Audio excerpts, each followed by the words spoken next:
조금 전에 광고할 때에 말씀드렸다시피 저희 교회 황영국 권사님께서 하나님의 부름을 받으셨습니다. 95세를 일기로 하나님께서 부르셨습니다. 제가 영상을 하나 여러분들에게 보여드리도록 하겠습니다.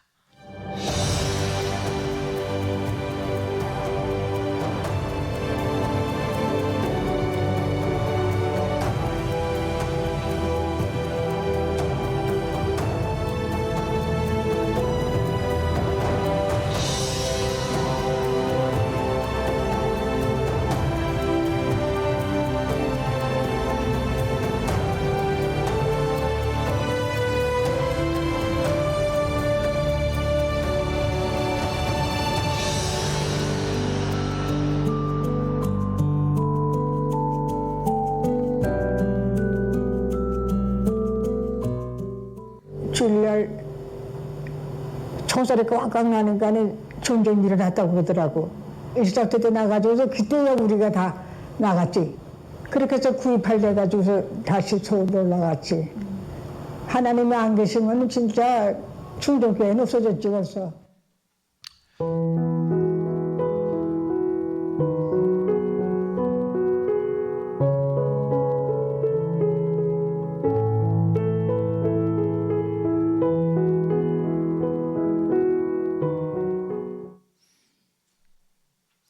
황 권사님이 하나님의 부름을 받으셨고 유족들이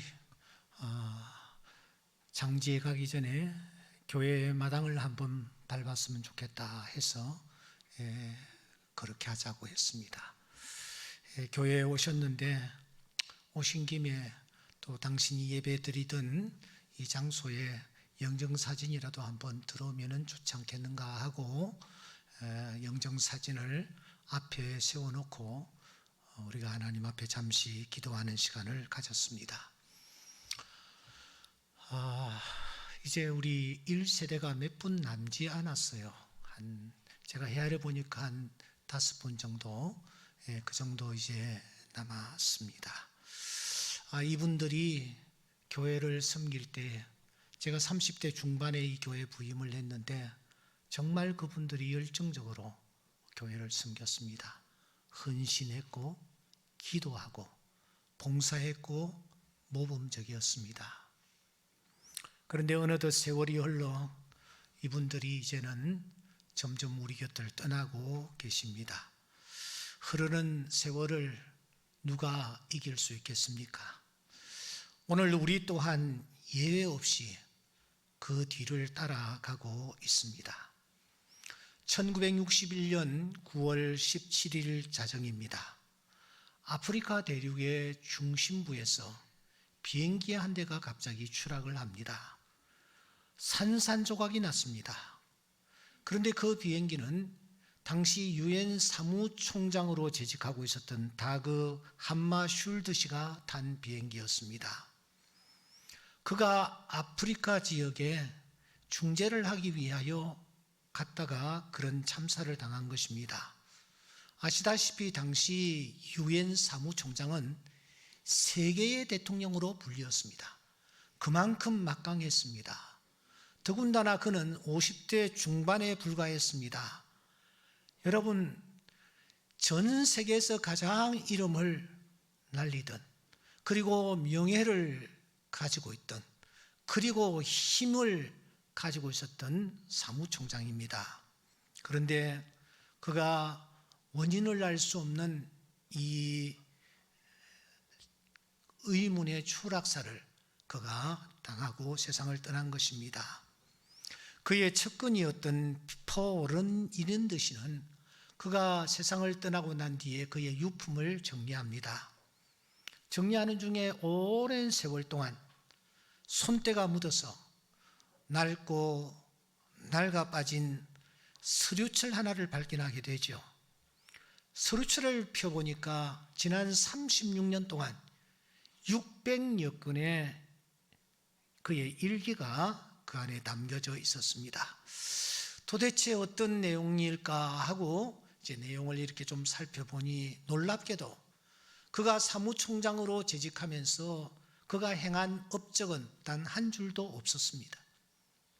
뿐만 아니라 그가 사무총장으로 재직하면서 세계의 유수한 대통령, 수상, 총리들을 많이 만났는데 그분들과의 만남 일절 없었습니다.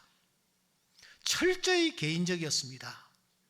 그는 혼자서 고뇌했던 순간순간을 정직하게 고백하고 있었고 하나님과의 결혼이라는 단어를 사용할 정도로 그는 하나님과 깊은 교제를 나누며 살았더랬습니다.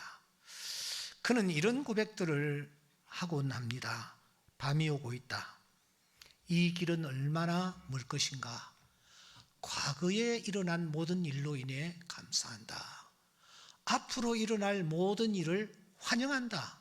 내가 아닌 하나님이 내 안에 계시네.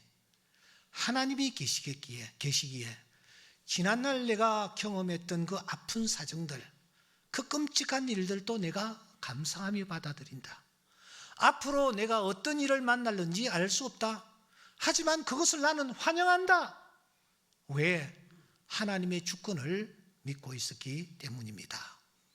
추락사가 있기 바로 직전에 그는 이런 글을 남겨두었습니다. 그 누군가가 끝날까지 계속 갈 용기가 있느냐고 물었다. 내 대답은 다시 생각할 것도 없이 내다. 여기 그 누군가가 누구겠습니까? 그 안에서 역사하시는 성령이었습니다. 성령의 음성을 듣습니다. 이제 가르쳐 주는 거예요. 너 얼마 후에, 잠시 후에 너는 생이 끝날 거야. 그 말입니다. 끝날까지 계속 갈 용기가 있느냐? 그때 그는 단호하게 말합니다. 네, yes. 이런 그가 오늘을 살아가는 우리들을 향하여 이런 충고를 하고 있습니다. 죽음을 찾지 말라. 죽음이 당신을 반드시 찾을 것이다. 그러나 죽음을 완성으로 만드는 길을 찾아라. 한 번 더요. 죽음을 찾지 말라. 죽음이 당신을 반드시 찾을 것이다. 그러나 죽음을 완성으로 만드는 길을 찾아라. 오늘 우리는 한 사람의 죽음에 관한 기사를 펴고 있습니다. 이삭입니다.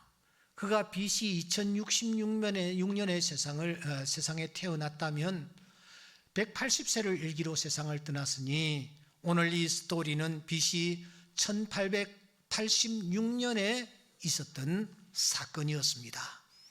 그가 하나님 앞에 부름을 받는 것입니다. 그가 죽은 이 죽음은 인간의 영역이 결코 아닙니다. 그러므로 우리가 그 누군가의 죽음이든지 죽음을 놓고 우리가 예단하거나 혹은 평가하는 것은 하나님 앞에서 우리가 정말 조심해야 할 부분입니다. 스데반이 돌에 맞아 죽었지 않습니까? 세례 요한이 목이 잘려 죽었지 않습니까? 예수님이 십자가에 못 박혀 돌아가셨지 않습니까? 한결같이 이분들은 아주 젊은 시절에 세상을 떠났습니다. 하지만 누가 이 스데반을, 이 세례 요한을, 이 예수님의 죽음을 폄하할 수 있단 말입니까? 죽음은 우리의 장중에 있는 것이 아니고 하나님의 장중에 있습니다. 그러므로 우리가 쉽게 입을 열어서는 안 됩니다.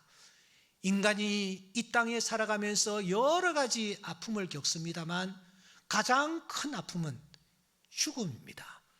그러므로 죽음의 상징인 이 아픔들 앞에서 우리는 침묵할 수 있어야 합니다. 많은 사람들이 이런저런 아픔 속에서 힘들게 하루하루 살아갑니다. 겉으로는 그럴듯해 보여도 한풀만 꺾이면 눈물로 밤을 지새우는 분들이 참 많이 있습니다. 그러므로 뭘 좀 알았다고 해서, 무슨 소문을 들었다고 해서 우리가 그런 얘기를 나팔을 불며 외고 패고 하면서 다니는 것은 신앙인들이 가져야 할 자세가 결코 아닙니다. 왜냐고요? 그러한 모습을 바라보시는 한 분, 하나님이 계시기 때문이요. 나도 이 세상을 살아가는 존재요, 나도 죽음을 맞이할 그런 존재이기 때문입니다. 다만 우리는 이런 죽음 앞에서 우리 자신의 죽음을 떠올리며 나는 어떻게 죽을 것인가? 나는 죽음 앞에서 어떤 준비를 하고 있는가? 나는 어떤 죽음을 맞이했으면 좋겠는가? 하는 소원과 바람은 우리가 가질 수 있으리라고 생각합니다. 제가 이 본문을 읽으면서 저는 이 이삭이야말로 참 멋있는 죽음을 맞이한, 복된 죽음을 맞이한 분이구나 하는 생각을 하면서 제가 참 부러운 마음을 가졌습니다. 왜냐하면은 이 이삭은 첫째, 건강하게 그리고 장수하다가 세상을 떠났기 때문입니다. 여기 나이가 많고 늙어 기운이 다하매라는 이 말은 원어를 살피면 건강하게 장수했다, 그런 뜻을 가지고 있습니다. 아브라함은 175세였습니다. 사라는 127세였습니다. 야곱은 147세였습니다. 요셉은 110세였습니다. 그런데 오늘 본문에 등장하고 있는 이 이삭은 180세를 살았으니 당시의 그 열조들 가운데서 이 이삭이 가장 장수했다라는 것입니다. 장수했을 뿐만 아니라 늙어 기운이 지나매, 이 말은 자기가 가지고 있는 모든 것을 후회 없이 아낌없이 쏟았다라는 것입니다. 다 쏟아내고 더 이상 후회할 것 없는 그런 모습이 되었을 때에 그가 하나님의 부름을 받았다라는 것입니다. 여러분, 부럽지 않습니까? 건강하게 장수하다가 하나님의 부름을 받은 이삭의 이 모습이 참 부럽게 다가온 것입니다. 여러분, 장수하는 것은 하나님이 우리에게 주시는 축복 가운데 하나입니다. 그래서 시편 기자는 이렇게 기도하는 것입니다. 하나님이여, 나를 중년에 제발 데리고 가지 말아 주시옵소서. 우리도 그런 기도를 드렸으면 좋겠어요. 그런 자에게 하나님은 복을 허락하십니다. 시편 128편 말씀해 보시면 여호와께서 시온에서 내게 복을 주실지어다. 너는 평생에 예루살렘의 번영을 보며 내 자식의 자식을 볼지어다. 이 말은 자식의 자식을 본다라는 것은 장수한다 하는 뜻을 가지고 있습니다. 오늘 이 예배에 많은 분들이 참석하셨는데 여러분들에게 이 축복이 넘칠 수 있기를 주의 이름으로 축원합니다. 건강하게 장수하시다가 하나님 앞에 서는 큰 은혜가 오늘 이 예배에 참석한 모든 분들에게 넘칠 수 있기를 바랍니다. 아멘 하는 분들에게는 그런 은혜가 나타날 것이라고 생각합니다. 한 번 더 여러분들 건강하게 장수하시다가 돌아가시기 바랍니다. 제가 어제도 전화를 받았습니다. 우리 교회 어떤 분이 지금 아주 힘든 상황에 119에 실려가서 지금 투병을 하고 있는데 간병해야 할 아내가 간병을 할 수가 없어. 알고 보니 또 대장암으로 판병이 났어.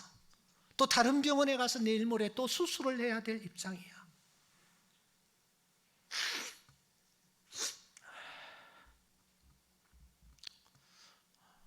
여러분들, 하나님께서 건강에 축복 주시기를 바랍니다. 두 번째, 이 이삭의 죽음을 바라보니까 이삭이 말이죠, 자기가 낳은 자식들이 서로 화해하고 화목한 상태를 보면서 이 이 이삭이 숨을 거두는 것입니다. 여러분 29절에 보시면 에스와 야곱이 등장하는데 에스와 야곱이 도대체 누구입니까? 뱃속에서부터 형제가 싸웠습니다. 태어나서는 본격적으로 경쟁 관계에 돌입합니다. 서로 뺏고 뺏기는 것입니다. 도무지 형제라고는 찾아볼 수 없는 상태였습니다.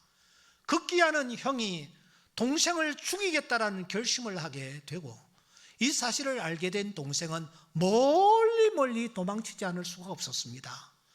무려 20년의 세월이 흘렀습니다마는 이 둘 사이에 쌓여있는 이 감정이 사그라들지를 않았습니다. 야곱이 돌아온다라는 소식을 듣고 형 에스는 장정 400명을 이끌고 나왔습니다. 한 명을 잡는데 400명을 끌고 나왔다라는 것은 그만큼 그의 마음이 풀리지 않은 상태에 있었다라는 것을 우리에게 알려주는 것입니다. 그런데 여러분, 이삭이 후반부에 이 에스와 야곱이 서로 화해하고 하나가 됩니다. 함께 일을 합니다. 그 모습을 보면서 이삭이 하나님 앞에 섰으니 이 얼마나 복된 죽음인가. 여러분들도 가정에 자녀들을 두셨습니다. 자녀들이 화목하게 지내고 있습니까? 하나가 되어 있습니까? 대체적으로 심리학적으로 자녀가 둘인 경우에 그때의 갈등이 굉장히 심하답니다. 결혼하여 자부가 생기고 사위가 들어오고 며느리가 자부나 며느리가 똑같이 들어오면서 가게가 복잡하게 되면서 조그마한 말 이래도 서로 갈등이 일어나고 그래서 형제들이 서로 나뉘어서 갈라져서 생활하는 그런 가정들이 오늘 우리 주변에 참 많습니다. 그런 자녀들을 바라보는 부모의 마음은 정말 찢어지듯 아픈 것입니다. 그런데 이삭도 마찬가지였습니다. 그런데 그 이삭이 죽기 전에 그 형제들이 한 마음이 되어서 함께 일하고 손을 맞추는 그런 모습을 이 이삭이 보면서 하나님의 부름을 받았으니 이 얼마나 복된 죽음이냐 하는 것입니다. 오늘 예배에 참석한 여러분들에게도 이 은혜가 넘치기를 바랍니다. 여러분의 자녀들이 정말 서로 화합하고 서로 하나가 되는 그런 모습을 바라보며 하나님 앞에서는 큰 은혜가 있기를 바랍니다. 하나님이 제일 기뻐하시는 것이 무엇이냐? 형제가 연합하여 동거하는 것, 그것을 어찌 그리 선하고 아름다운 거라고 했습니다. 그만큼 형제가 연합하여 동거하는 것이 어렵다라는 것을 반증하는 것입니다. 그런데 이삭은 이 형제가 하나가 되어 한 몸이 되어 서로 형아우하면서 서로 동일한 일들을 감당하는 모습을 바라보며 이 이삭이 하나님의 부름을 받았으니 얼마나 복된 죽음인지 모릅니다. 본문에서 이 이삭의 죽음에 대하여 가장 제 마음에 와닿는 내용이 있습니다. 그것은 그가 그의 열조에게로 돌아갔다 하는 표현입니다. 여러분, 열조는 누구입니까? 아브라함입니다. 아브라함의 품으로 돌아갔다라는 것입니다. 그러면은 지금 아브라함은 도대체 어디에 있나요? 누가복음 16장에 보시면 아브라함이 등장합니다. 거지가 죽어 천사들에게 받들려 아브라함의 품에 들어가고 아브라함이 거기에 등장합니다. 음부와 아브라함의 품이 서로 비교가 되고 있는 것입니다. 이 땅에서 아무리 화려하게 아무리 높은 권세를 가지고 아무리 떵떵거리며 부유하게 살았다 할지라도 그가 만일 아브라함 품에 들어가지 못하고 음부에 떨어진다면 그 사람만큼 불쌍한 사람은 없을 것입니다. 그런데 이삭은 어디로 갔습니까? 자기 열조 즉 아브라함 품에 들어갔으니 그가 얼마나 복된 죽음을 맞이했는지 모릅니다. 오늘 이 예배에 참석한 우리 모두가 이 세 가지 축복을 받아 누리는 은혜가 있기를 소원합니다. 건강하게 장수하시는 그런 은혜가 넘치기를 바랍니다. 더 나아가 여러분이 낳은 자녀 손들이 이 땅에서 서로 밀어주고 끌어주고 하나가 되어서 형제 우애를 돈독히 하며 서로 불쌍히 여기면서 살아가는 그런 모습을 보고 하나님 앞에 서는 은혜가 있기를 소원합니다. 무엇보다도 우리의 영원한 본향, 저 천국 자기 열조 아브라함의 품에 모두 다 안기는 그런 귀한 주의 자녀들이 될 수 있기를 주의 이름으로 축원합니다. 이삭이 이런 은혜를 받으며 죽음을 맞이했는데 그가 평소에 도대체 어떻게 살았기에 그가 이런 축복을 받게 되었을까? 오늘 우리의 관심사는 바로 이것입니다. 도대체 어떻게 하루하루 살았기에 이런 복된 죽음을 맞이하게 되었느냐 하는 것입니다. 29절 말씀을 보면은 그를 장사하였더라라고 하는 말로 끝이 납니다. 그런데 그를 어디에 장사했는지는 일부러 밝히지를 않습니다. 저는 일부러 그가 장사한 장소를 밝히지 않고 있다라고 저는 생각합니다.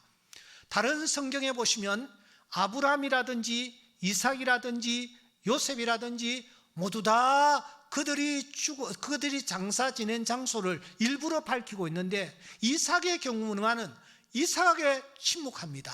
일부러 밝히지 않고 있습니다. 여러분, 일부러 밝히지 않는 이유가 도대체 무엇이라고 생각합니까?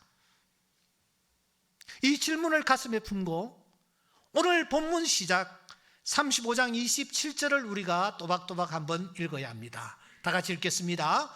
야곱이 기럇 아르바의 마므레로 가서 그의 아버지 이삭에게 이르렀으니 기럇 아르바는 곧 아브라함과 이삭이 거류하던 헤브론이더라 라는 말씀입니다.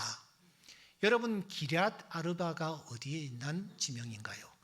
마므레는 도대체 어디인가요?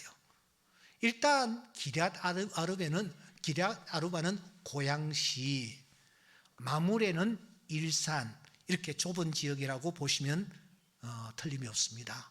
기럇 아르바는 어디입니까? 그러면 기럇 아르바라는 그 동네, 그 지역 안에 있는 이 조그마한 마므레라는 그런 지역은 도대체 어디일까요? 일부러 밝히지 않는 이유는 우리로 하여금 기럇 아르바 마므레에 우리의 시선을 고정시키라, 그런 뜻이 담겨 있습니다. 그러므로 우리는 기럇 아르바의 마므레라는 곳이 어떤 곳이며 그곳에서 도대체 어떤 일이 일어났는지를 살피셔야 합니다. 여러분, 성경에서 기럇 아르바 마므레가 제일 처음 등장하는 곳이 어디입니까? 창세기 13장 18절입니다. 이에 아브라함이 장막을 옮겨 헤브론에 있는 마므레 상수리 수풀에 이르러 거주하며, 여기에서 제일 처음 마므레라는 곳이 등장하는 것입니다. 아브라함이 낯선 땅 가나안에 그가 흘러왔습니다. 아주 낯선 곳입니다. 처음 와본 곳입니다. 그렇게 흘러 들어온 이 아브라함이 어디에 내가 좀 정착을 할까 이렇게 좌우를 살피다가 마므레라는 동네가 눈에 들어왔습니다. 그래서 그 마므레라는 동네에 그가 짐을 푼 것입니다. 짐을 풀고 제일 먼저 한 것이 무엇이라고 말합니까? 13장 18절에 보시면 여호와를 위하여 제단을 쌓았더라. 그러니까 이 아브라함이 가나안 땅에 들어와서 제일 먼저 제단을 쌓았던 장소가 어디냐? 마므레였습니다. 마므레에서 제일 먼저 하나님을 찾았고 하나님을 경배했고 하나님 앞에 예배를 드렸습니다. 가나안 땅이 어떤 땅입니까? 이방신을 섬기는 땅들이요, 모든 동네의 사람들이 자기의 신을 찾아 섬기는 그때에 아브라함은 그곳에 흘러들어와 하나님을 위한 제단을 쌓고 하나님 앞에 예배를 드렸던 것입니다. 정말 신령과 진정으로 하나님을 찾고 하나님 앞에 제사를 올리며 하나님 앞에 경배를 했던 것입니다. 그럴 때에 이 마므레에 누가 찾아왔습니까? 이 마므레에서 도대체 어떤 일이 일어났습니까? 여러분, 창세기 18장 1절에 보면은 이런 말씀이 있습니다. 여호와께서 마므레의 상수리 나무들이 있는 곳에 나타나셨다. 누가 나타났다고요? 여호와께서 나타나셨습니다. 그런데 본문을 자세히 보시면 사람 셋이 나타났다, 그렇게 표현합니다. 그래서 왜 사람 셋이었을까요? 성부, 성자, 성령이신 것입니다. 성삼위 하나님께서 그 죄악이 많은 세상에서 하나님을 찾고 하나님께 예배하는 이 아브라함에게 직접 나타나셨어요. 직접 나타나셨을 뿐만 아니라 하나님이 그에게 복을 주기 시작합니다. 어떤 복입니까? 10절 말씀해 보시면 그가 이르시되 내년 이맘때 내가 반드시 내게로 돌아오리니 내 아내 사라에게 아들이 있으리라. 아브라함이 피식 웃었습니다. 사라가 장막 뒤에서 비웃음, 불신의 웃음을 피식 웃었을 때에 하나님은 한 번 더 말씀하십니다. 여호와께 능하지 못한 일이 있겠느냐? 기한이 이를 때에 내가 내게로 돌아오리니 사라에게 아들이 있으리라.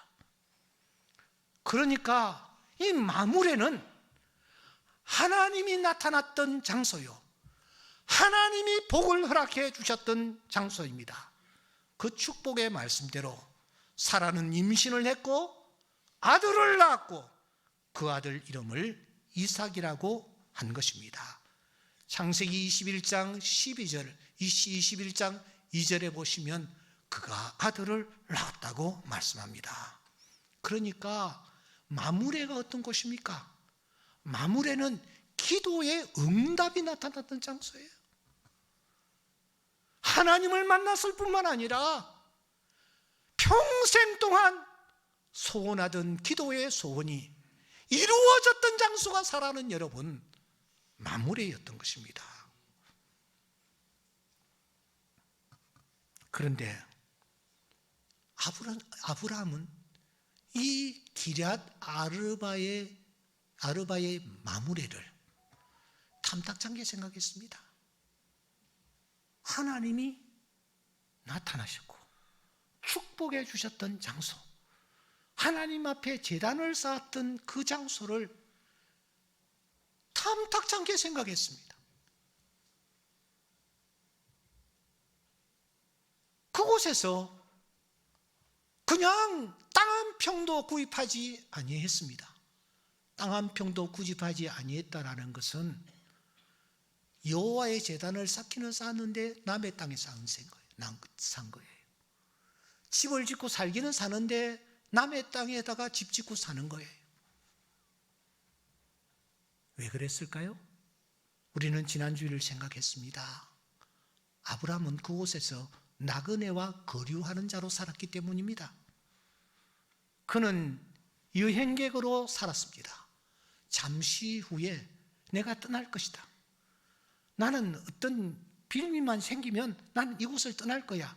떠날 내가 땅을 구입할 필요가 뭐가 있느냐? 그런 생각으로 이 아브라함이 하루하루 살았습니다. 여러분, 마므레가 그런 곳이었습니까? 그냥 떠나도 되는 그런 장소였습니까? 마므레가 그런 곳이었습니까?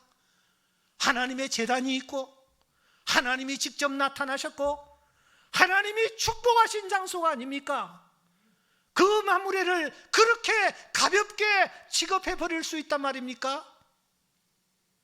그래서인지 집안의 사건이 어느 날 탁 터집니다.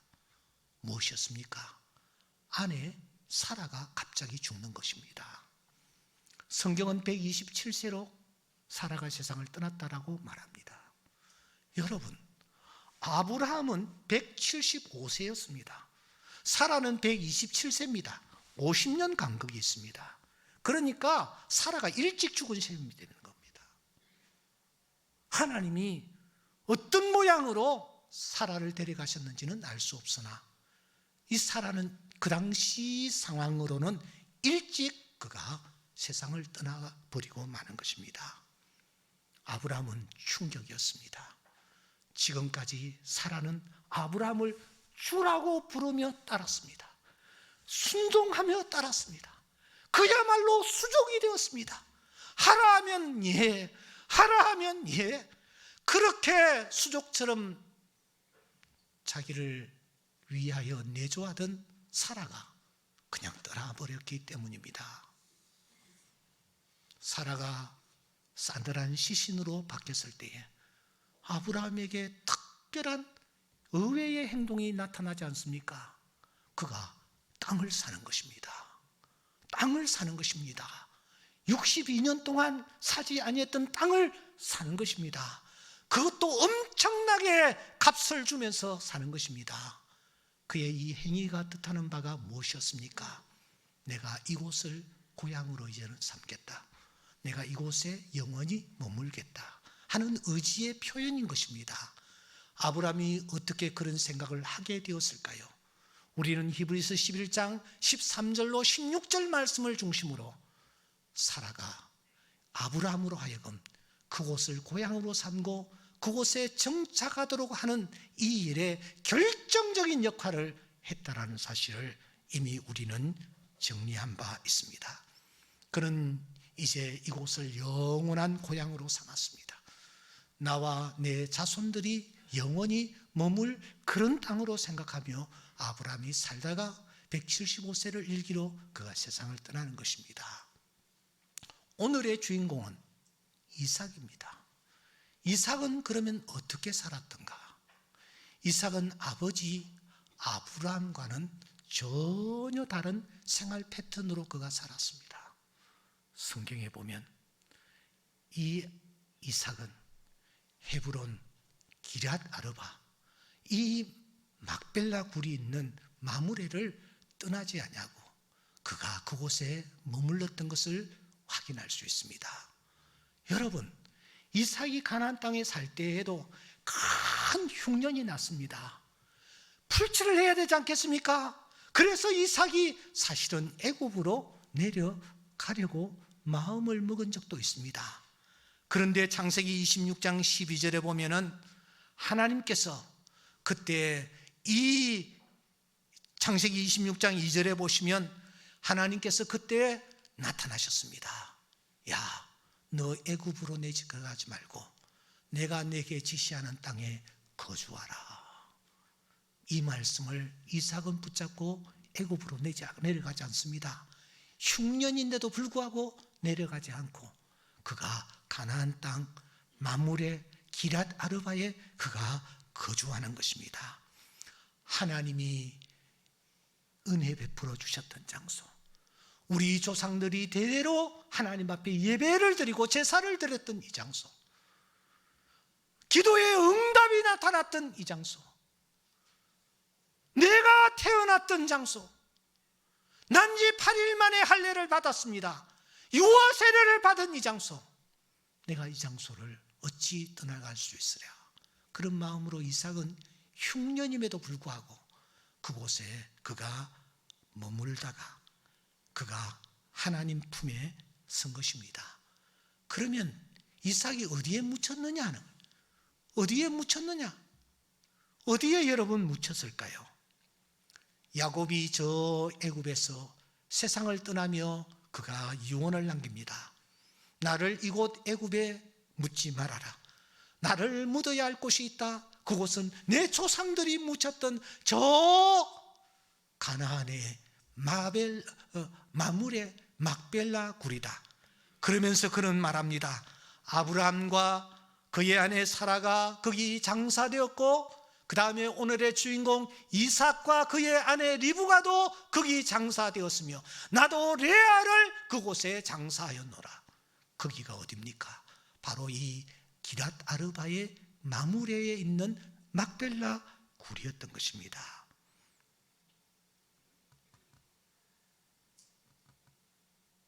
그러므로 이삭은 기럇 아르바 마무리에서 태어나 기럇 아르바 마무리에서 생을 마무리하고 그곳에 묻히는 그런 일생을 살았던 것을 우리가 확인할 수 있습니다. 이제 저는 두 가지 중요한 행간을 통하여 우리에게 주시는 메시지를 우리가 들어야 되겠다라고 생각합니다. 오늘 이 짧은 구절의 말씀은 행간을 통해서 우리에게 대단히 중요한 메시지를 도전을 던져주고 있습니다. 그 첫째는 이것입니다. 나의 막벨라는 도대체 어디인가? 한번 따라해 봅시다. 나의 막벨라는 어디인가? 여러분의 막벨라는 도대체 어디입니까? 여러분의 막벨라는 어디냐고요?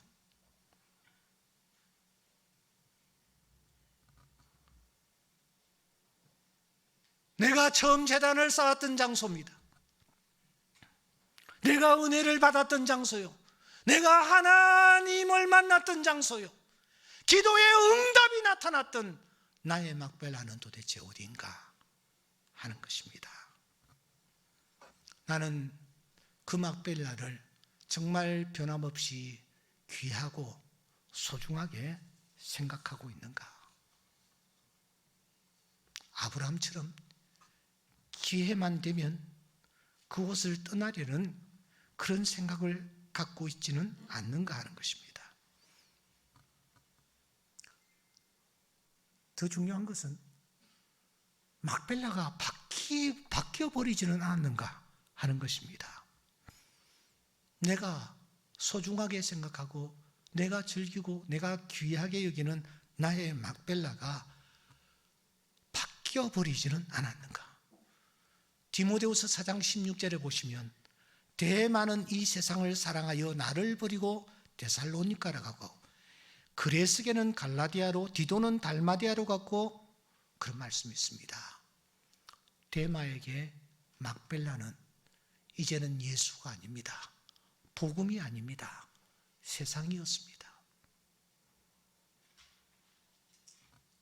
그레스게에게 있어서 막벨라는 더 이상 바울 사도가 아니었습니다. 디도도 마찬가지였습니다. 아간의 막벨라는 시날산의 외투와 은 200세겔과 50세겔의 금덩어리가 있는 바로 그 장소였습니다. 아나니아와 삽비라의 막벨라는 밭과 판값을 숨겨둔 금고가 그의 막벨라였습니다. 그곳에 관심을 가지고 있었단 말입니다. 사랑하는 여러분, 여러분들의 막벨라는 도대체 어디입니까? 어디에서 끝까지 여러분의 생애를 마무리하려고 생각합니까? 지난 주일 저녁 7시 저는 전라남도 광주에 위치한 광주 동명교회에서 저녁에 집회를 인도한 바 있습니다. 광주 동명교회는 광주에서 유명한 금남로 중심가에 위치해 있으며 그 교회는 광주를 대표하는 교회이기도 합니다.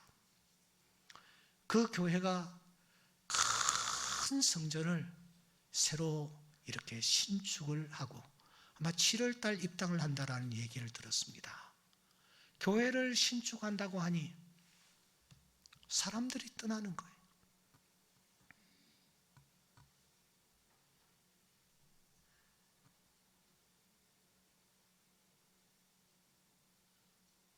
기회다 하고 떠나는 거예요. 그런데 그날 제일 앞자서 여기에 한 분이 앉아 계셨어요. 제가 보니까 바로 그분이었습니다.